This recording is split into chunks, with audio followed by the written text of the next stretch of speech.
Hello बच्चों। तो हमने पिछली कक्षा में हम सर्वनाम के बारे में पढ़ रहे थे। सर्वनाम की परिभाषा हमने देखी, सर्वनाम शब्दों का प्रयोग हमने देखा और साथ ही साथ हमने क्या देखा था, सर्वनाम के भेद देखे थे। सर्वनाम के 6 भेद होते हैं। सर्वनाम के 6 भेदों में से हमने 3 भेद के बारे में जानकारी ले ली थी। कौन कौन से 3 भेद थे वो? सबसे पहला पुरुषवाचक सर्वनाम, है ना। पुरुषवाचक सर्वनाम के फिर से हमने देखे थे 3 भेद होते हैं, जो बोलने वाले, सुनने वाले और तीसरे अन्य व्यक्ति के लिए प्रयुक्त किए जाते हैं या प्रयोग किए जाते हैं। फिर हमने देखा था अनिश्चयवाचक सर्वनाम, उसके बाद हमने देखा था निश्चयवाचक सर्वनाम, है ना। तो इन सब में आपको पता है, अनिश्चयवाचक सर्वनाम ऐसे सर्वनाम होते हैं जिनमें उन शब्दों को, ऐसे सर्वनाम शब्द उन जगहों पर प्रयोग किए जाते हैं जहां हमें किसी उस व्यक्ति या वस्तु के बारे में हमें पता नहीं होता कि वो क्या है ना। जैसे इसका उदाहरण क्या दिया था हमने कि यहाँ कुछ गिरा हुआ है, पानी में कुछ गिरा है या टेबल के नीचे कुछ पड़ा है। तो ये जो कुछ शब्द था, या घर में कोई आया है, दरवाजे पर कोई खड़ा है, इस तरीके से कुछ कोई, ये जो शब्द हैं ये कौन से में आते हैं? अनिश्चयवाचक सर्वनाम में। वही निश्चयवाचक सर्वनाम में उन व्यक्ति या वस्तु या चीजों के बारे में हम जानते हैं, निश्चित व्यक्ति वस्तु के बारे में हम जानते हैं या हमें उनकी जानकारी होती है। उन शब्दों के लिए जब हम प्रयोग करते हैं अपने सर्वनाम शब्द, तो क्या क्या होते हैं? वह पुस्तक मेरी है, वह पेन मेरा है, वह बैग मेरा है, वह मेरे कपड़े हैं ये, और वह मेरे पापा की कार है, वह खिड़की है, वह दरवाजा है। तो इस तरीके से इस वक्त जो हमने शब्दों का प्रयोग किया, वह, वे, इन, वो सारी चीजें, मैंने उस दिन आपको एक और उदाहरण भी दिया था कि मेरे साथ में भी कोई मैडम खड़ी है और मैंने कहा कि इस मैडम की घड़ी बहुत अच्छी है, या इस मैडम की घड़ी के अनुसार जैसे मुझे घड़ी लेनी है। तो मैंने एक पर्टिकुलर इंसान के बारे में बात की थी आपसे, है ना। तो इस तरीके से आपने देखा कि जब हमें वस्तु की या व्यक्ति की जानकारी होती है, वहां पर हम जो सर्वनाम शब्द का प्रयोग करते हैं वह निश्चयवाचक सर्वनाम होता है या कहलाता है।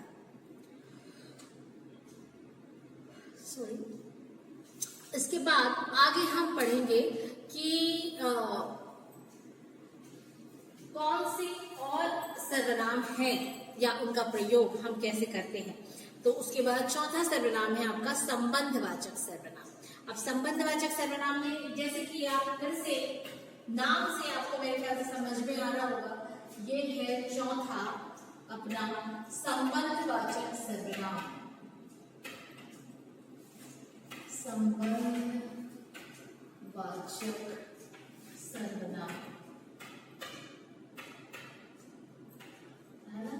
ये सर्वनाम कौन से सर्वनाम होते हैं? जैसे नाम से हमको समझ में आ रहा है कि जो हमें संबंध बताते हैं, ठीक है। इसमें असल में अक्सर ऐसा होता है कि 2 सर्वनाम शब्द इन वाक्यों में प्रयोग किए जाते हैं और पहले सर्वनाम शब्द का संबंध दूसरे सर्वनाम शब्द से होता है। जैसे जो बोएगा वही काटेगा, जिसकी लाठी उसकी भैंस, जो पढ़ेगा वो पास होगा, जो जितनी मेहनत करेगा उसे वैसा फल मिलेगा।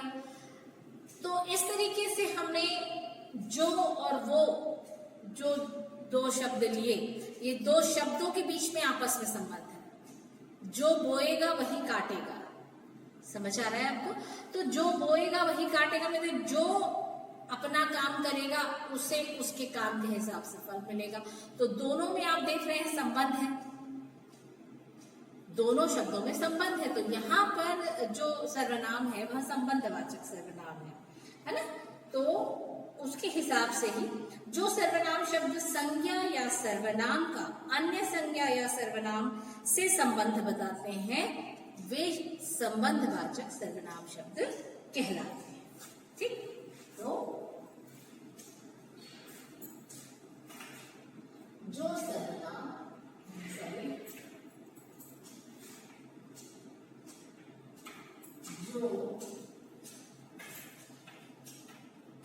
सर्वनाम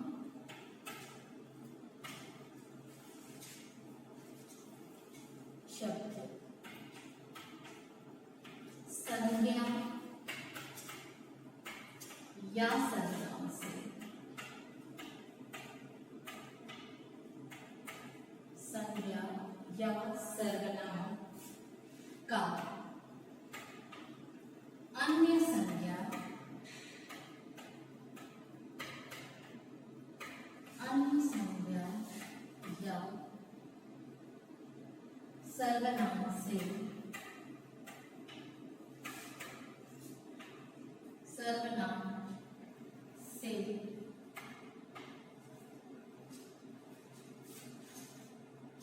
संबंध बताते हैं।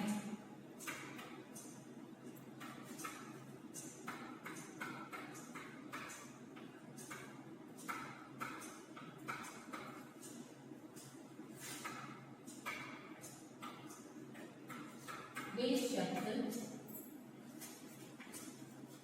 क्या कहेंगे हम उनको? वे शब्द संबंधवाचक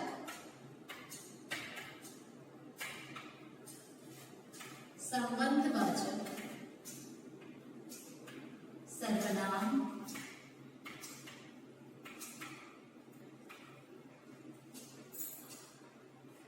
कहलाते हैं।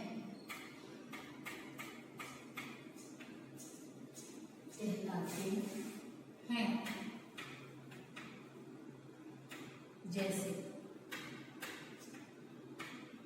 आपके बुक में जो दो उदाहरण दिए हैं वो है, जिसने नीली साड़ी पहनी है वह मेरी मम्मी है, और दूसरा, जहाँ मंदिर है वहाँ फूलों की दुकान है।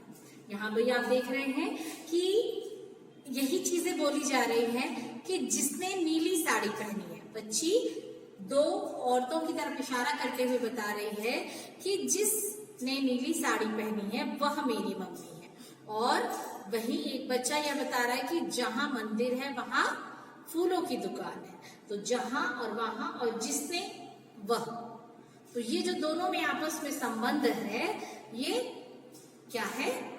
संबंधवाचक सर्वनाम है। वैसे ही जो मैंने बताया था वो मैं आपको बता रही हूँ, जो बोएगा वही काटेगा, जो बोएगा वही काटेगा।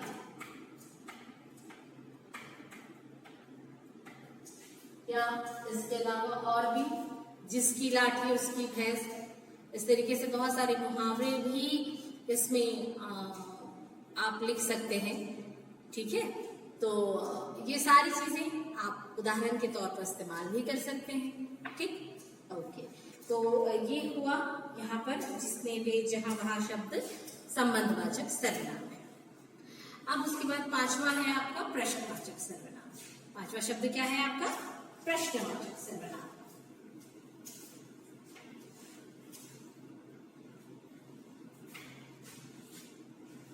पांचवा हमने लिखा प्रश्नवाचक सर्वनाम।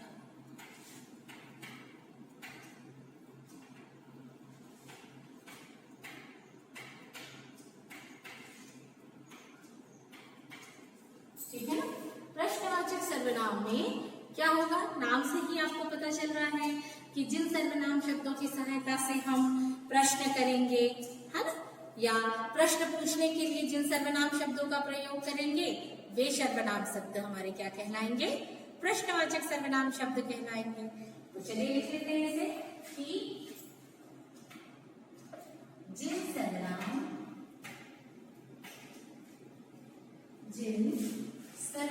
शब्दों से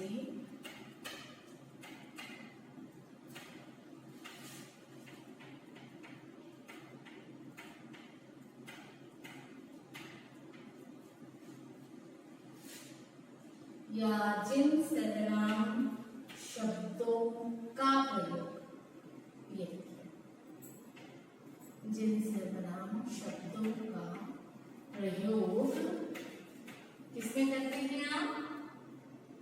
प्रश्न पूछने में करते हैं। इसमें करते हैं प्रश्न पूछने में करते हैं।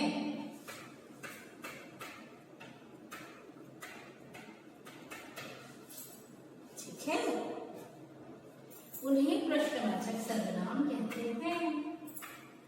उन्हें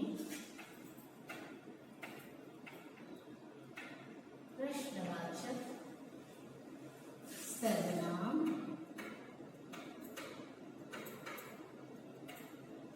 कहते हैं।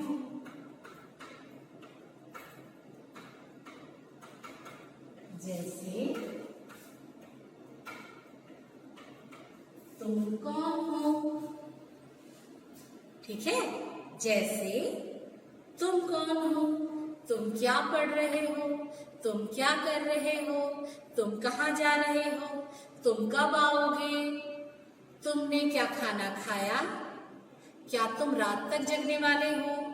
ये सारे प्रश्न जब हम करते हैं तो हम कौन से शब्दों का प्रयोग कर रहे हैं? प्रश्नवाचक सर्वनाम शब्दों का प्रयोग कर रहे हैं। वैसे ही आप लिख सकते हैं उदाहरण कि तुम कहाँ जा रहे हो, तुम कहाँ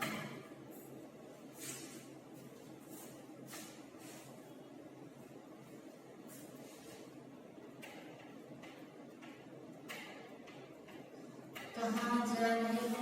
एक बहुत ही प्यारा सा प्रश्न है, जब भी हम किसी से मिलते हैं हम पूछते हैं कैसे हैं आप, है ना, या आप कैसे हैं।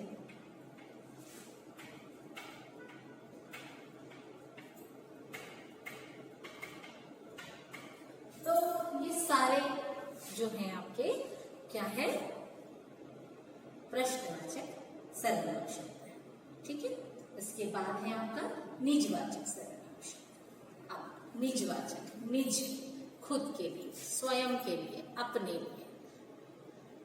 हम अपने लिए जिन शब्दों का प्रयोग करते हैं वह निजवाचक सर्वनाम शब्द है। ठीक है, जैसे मैं अपनी पुस्तक स्वयं उठाती हूँ, मैं अपना काम स्वयं करती हूँ। अपना काम स्वयं, स्वयं मैं खुद खाना बनाती हूँ, खुद। तो ये सारी चीजें क्या है? क्या है ये सारी चीजें? ये है सर्वनाम शब्द।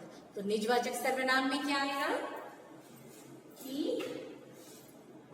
शायद यहाँ पे ना आ सके, तो चलो कोशिश करते हैं।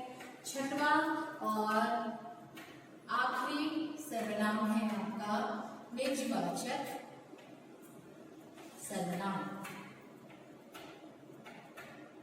तो ऐसे सर्वनाम शब्द जिनका प्रयोग हम अपने लिए करते हैं, स्वयं के लिए करते हैं, है ना। जिन सर्वनाम शब्दों का प्रयोग काम करने वाला अपने लिए प्रयोग करता है उसे निजवाचक सर्वनाम शब्द कहते हैं। तो या आप ये लिख सकते हैं, जिन शब्दों का प्रयोग,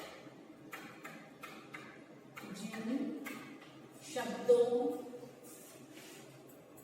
का प्रयोग करता अपने लिए करता है,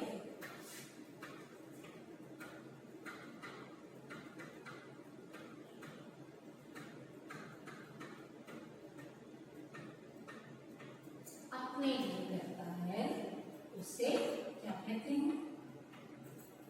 निजवाचक सर्वनाम कहते हैं।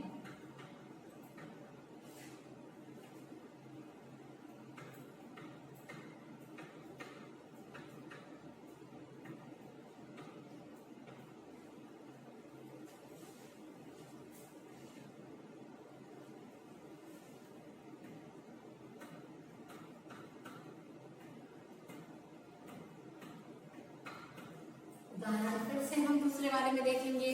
वैसे तो हमने एक उदाहरण देख ही लिया कि मैं अपना काम स्वयं करती हूँ, मैं खुद से तैयार हो जाऊंगी या मैं खुद से तैयार हो जाऊंगा। जब आप स्कूल आते थे आपकी मम्मी आपसे कहती थी है ना। आप कभी लेट होते थे या मम्मी या दादी आपको तैयार होने के लिए बुलाती थी, तैयार करवाने के लिए बुलाती थी, तो आप खुद से कहते थे कि नहीं नहीं मैं खुद से पहन लूंगा, मैं खुद से कर लूंगा, मैं बड़ा हो गया हूँ।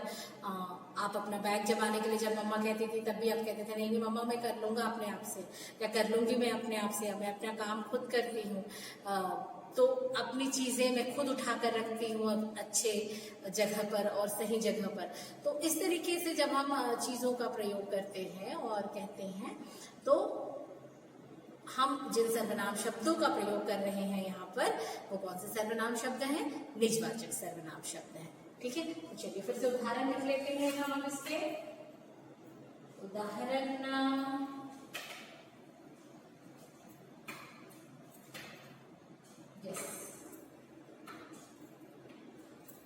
उदाहरण तो मैं अपने आप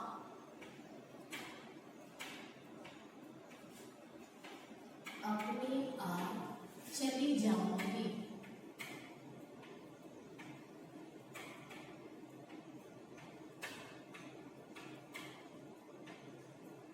है ना, या मैं खुद काम करती हूँ।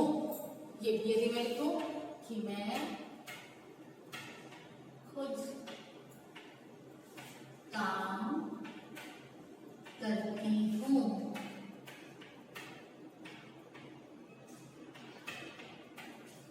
ठीक है, तो ये जो मैंने खुद शब्द का प्रयोग किया है, अपने आप लिखा है, ये क्या है?